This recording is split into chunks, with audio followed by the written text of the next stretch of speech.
പവിത്രം സീരിയലിലേക്ക് എല്ലാവർക്കും സ്വാഗതം. രാധയുടെ മനസ്സിൽ ഊണിലും ഉറക്കത്തിലും വിക്രമിന്റെ മുഖവാ. വിക്രം എത്ര ഒഴിവാക്കാൻ ശ്രമിച്ചിട്ടും രാധ പിന്മാറാൻ തയ്യാറല്ല. രാധയ്ക്ക് കിടന്നിട്ടും ഉറക്കം വരുന്നില്ല. തിരിഞ്ഞും മറിഞ്ഞും കിടക്കുവാ. രാധയുടെ അമ്മ വന്ന് ചോദിക്കുന്നുണ്ട്, നിനക്ക് രാത്രിയാലും ഉറക്കമില്ലേ? നീ വിക്രമിനെ വിചാരിച്ചിട്ടാണോ കിടക്കുന്നത്? രാധ ഇപ്പം പറയുന്നുണ്ട്, അതെ, ഞാൻ വിക്രമിനെ തന്നെ വിചാരിച്ചിട്ട് കിടക്കുമായിരുന്നു. എനിക്ക് വിക്രമിനെ മറക്കാൻ പറ്റില്ല. വിക്രം എന്നെ കല്യാണം കഴിച്ചില്ലെങ്കിൽ ഞാൻ ചാവും. അവനെ കൊന്നിട്ട് ഞാൻ ചാവും. അവൻ എന്നെ ഇഷ്ടമാമേ. ഇതിനിടയ്ക്കോ അവൾ കയറി വന്നത് വേദ. അവളെ ഇപ്പൊ ഞങ്ങളുടെ ജീവിതത്തിലെ ശത്രു. കേട്ട് അമ്മ പറയുന്നുണ്ട്, നീ എന്തൊക്കെയാ പറയുന്നേ? വിക്രമിന്റെ ഭാര്യയെ ഇപ്പോ നീ എങ്ങനെയാ അവൻ നിന്നെ കല്യാണം കഴിക്കുന്നേ? വട്ട് പറയാതെ കിടന്നുറങ്ങരാതെ എന്ന് പറഞ്ഞിട്ട് പോവാട്ട്. അപ്പോൾ പതിയെ പറയുന്നുണ്ട്, അവനായിട്ട് അവളെ പറഞ്ഞു വിടുമെന്ന് തോന്നുന്നില്ല. നോക്കിയോ, എങ്ങനെയെങ്കിലും ഞാൻ അവൾ അവിടെ നോട്ടിക്കും. ഇല്ലെങ്കിൽ എന്റെ പേര് രാധയെന്നല്ല എന്ന് പറഞ്ഞിട്ട് രാധ കിടക്കുവാട്ടോ. വേദയും വിക്രമും ഫസ്റ്റ് നൈറ്റ് ആഘോഷിക്കുന്ന സീനൊക്കെ കാണുന്നുണ്ട്. ഇത് കണ്ട് വേദം ഞെട്ടി ഉണരുവാ. പോയാ രാധയ്ക്ക് മനസ്സിലാവുന്നത് സ്വപ്നവാ കണ്ടതെന്ന്. അതേപ്പോ പറയുന്നുണ്ട്, ഈശ്വര, ഞാൻ സ്വപ്നമായിരുന്നോ കണ്ടത്? നീ അവർ തമ്മിൽ ഒരു റൂമിലായിരിക്കോ? പറയാൻ പറ്റത്തില്ല. അവള് വേണേലും പോയി കിടക്കും അവന്റെ റൂമില്. അവൻ കാണാതെ അവനെ സ്വന്തമൊക്കെ അവൾ എന്തും ചെയ്യും. ഞാൻ അങ്ങനെ വിക്രമിനെ വിട്ടുകൊടുക്കില്ല എന്ന് പറഞ്ഞിട്ട് വേദ വീണ്ടും കിടന്ന് ഉറങ്ങുക. രാവിലെ ആയപ്പോ നേരെ പോകുന്ന വിക്രമിന്റെ വീട്ടിലോട്ടാ. വീട്ടിന് പുറത്ത് ശ്രീജ നിപ്പുണ്ട്. രാധ ചോദിക്കുന്നുണ്ട്, വിക്രം പോയോ ചേച്ചി? ശ്രീജ പറയുന്നുണ്ട്, ഇല്ല, അവൻ ഈ രാവിലെ പോവൂ. അവൻ എഴുന്നേക്കാൻ സമയമാവുന്നേ ഉള്ളൂ. നീയല്ലേ നേരത്തെ വന്നത്? ഇത്രയും രാവിലെ നീ അങ്ങനെ വരാറില്ലല്ലോ, എന്ത് പറ്റി?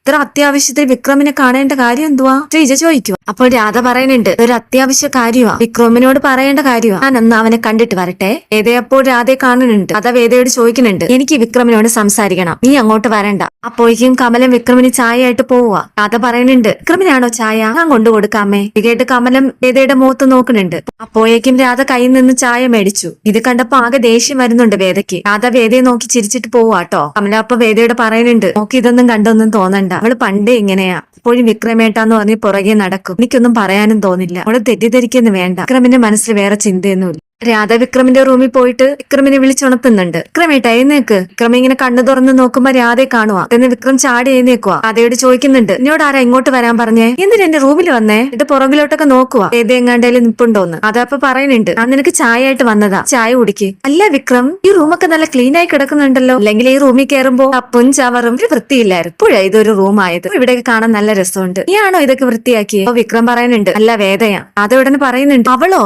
അവളെന്തിനാ ഈ റൂമിൽ കയറിയത്? ഇനി നീ പോകുമ്പോൾ ഊട്ടി താക്കോലും കൊണ്ടുപോകണം. അപ്പൊ പിന്നെ അവള് കേറില്ലല്ലോ. പെട്ടെന്ന് വിക്രമിന്റെ അടുത്ത് പോയി ഇരിക്കുവാ. രാധ ചിരിച്ച് പറയുന്നുണ്ട്. വിക്രമിന് ഇത് കണ്ടപ്പോ ദേഷ്യം വരുന്നുണ്ട്. വിക്രം എഴുന്നേക്കാൻ നോക്കുന്നുണ്ട്. അതാ പറയുന്നുണ്ട്, ഇരിക്കു വിക്രം, നിന്നെ പിടിച്ച് തിന്നാനൊന്നും പോകുന്നില്ല. ഞാനൊരു കാര്യം പറയാനാ. വിക്രമിനെ പിടിച്ച് അവിടെ ഇരുത്തുവാ. അത് രാധ അടുത്തിരുന്ന് പറയുന്നുണ്ട്, നീ അന്ന് പറഞ്ഞില്ലേ എന്നെ നിനക്ക് ഇഷ്ടമില്ലാന്ന്? പക്ഷെ ഞാൻ അതൊന്നും വിശ്വസിക്കുന്നില്ല, വെറുതെ പറയുമല്ലേ. ഇത്രയും നാളായിട്ട് അത് പറഞ്ഞില്ലല്ലോ. ഇങ്ങനെ പറയണെങ്കിൽ എന്തെങ്കിലും കാരണം പറയും വിക്രം, എന്താ കാര്യം? അപ്പൊ വിക്രം പറയുന്നുണ്ട്, എല്ലാം നിന്നോട് പറഞ്ഞതല്ലേ, ഇതൊന്നും നിന്റെ തലയിൽ കയറിയില്ലെങ്കിൽ ഞാൻ എന്ത് ചെയ്യാനാ? രാവിലെ വട്ട് പിടിക്കാതെ എന്നിട്ട് പോകുന്നുണ്ടോ? ദേഷ്യം വരുന്നുണ്ട്. ഈ വരുന്നത് ആ വേതാളം കണ്ടില്ലേ? അതെവിടെ ചോദിക്കുക. അതപ്പൊ പറയുന്നുണ്ട്, അവിടെ എങ്ങാണ്ടോ നിൽക്കുന്ന കണ്ടു. എനിക്കറിയാം വിക്രം, നിനക്ക് അവളെ ഇഷ്ടമല്ല. പിന്നെ എന്ത് ചെയ്യാം? നീ അവളുടെ കഴുത്ത് താലി കെട്ടിപ്പോയില്ലേ? നമ്മുടെ ജീവൻ നശിപ്പിക്കാനായിട്ട് അവൾ വലിഞ്ഞു കയറി വന്നതാ. എനിക്കറിയാം വിക്രമിന് എന്നെ ഇഷ്ടമാണ്. അല്ലേ വിക്രം? വിക്രം ഒന്നും പറയാതിരിക്കുക. ഇതൊക്കെ കേട്ടിട്ട് ഇത് അങ്ങോട്ട് വരുന്നുണ്ട്. വിക്രം തിരിച്ചൊന്നും പറയുന്നില്ലല്ലോ.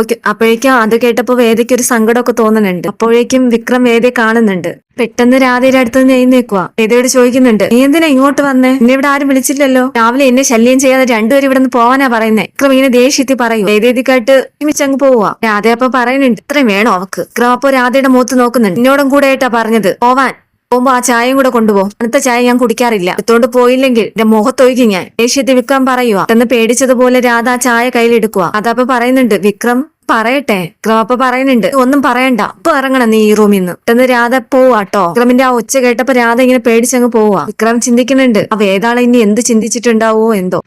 ആ വേതാള എന്ത് വിചാരിച്ചു കാണും? ഞാനും രാധയും തമ്മിൽ ഇഷ്ടമായിരിക്കുമെന്ന് കരുതിയിട്ടുണ്ടാവോ? വിക്രമാകെ വിഷമിച്ചതുപോലെ നിൽക്കുക. വിക്രം പുറത്തോട്ടിറങ്ങി വേദ അവിടേക്ക് നോക്കുന്നുണ്ട്. അടുക്കളയിൽ പോയപ്പോ അടുക്കളയിൽ നിൽപ്പുണ്ട് വേദ. വിക്രം വേദയെ നോക്കുന്നുണ്ട്. വേദ തിരിഞ്ഞു നിൽക്കുക. വിക്രം ഉടനെ വിളിക്കുന്നുണ്ട്, വേതാളം. വേദ തിരിഞ്ഞു നോക്കുന്നില്ല. അപ്പൊ പെട്ടെന്ന് വിക്രം വിളിക്കുന്നുണ്ട്, വേദേ. ഇത് കേട്ട് പെട്ടെന്ന് വേദ തിരിഞ്ഞു നോക്കുക.